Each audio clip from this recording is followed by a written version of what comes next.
छत्रपती संभाजीनगरमध्ये ही दुर्दैवी घटना घडलेली आहे।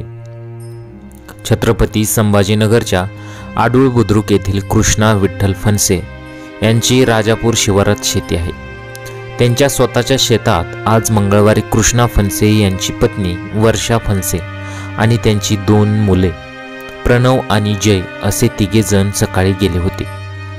वर्षा फणसे ही शेतातील सोंगलेल्या तुरीचे पेटे एकटी जमा करीत होती। तसेच त्यांची 2 मुले बाजूला खेळत असताना वर्षा हिंची नजर चुकून दोघे कटडे नसलेल्या विहिरीकडे गेली।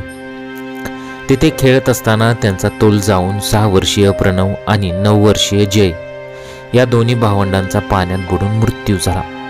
विहिरीत पडलेल्या आवाजामुळे वर्षा विहिरीकडे पळत सुटल्या। तिने आरडाओरडा केल्याने आजूबाजूच्या शेतातील नागरिकांनी घटनास्थळी तात्काळ धाव घेऊन पाचोड पोलीस ठाण्यात याची माहिती दिली। ग्रामस्थांच्या मदतीने प्रणव याचा मृतदेह विहिरीच्या बाहेर काढला। तसेच मोठा मुलगा जय याचा मृतदेह लवकर सापडत नसल्याने शेवटी दुपारी 3 वाजण्याच्या सुमारास अग्निशमन दलाच्या जवानांना पाचारण करावे लागले। त्यानंतर विहिरीतील गाळात अडकलेले जयचे प्रेत बाहेर काढले। त्यानंतर प्राथमिक आरोग्य केंद्रात सायंकाळी दोघांचे शवविच्छेदन करून शोककूळ वातावरणात अंत्यसंस्कार करण्यात आले।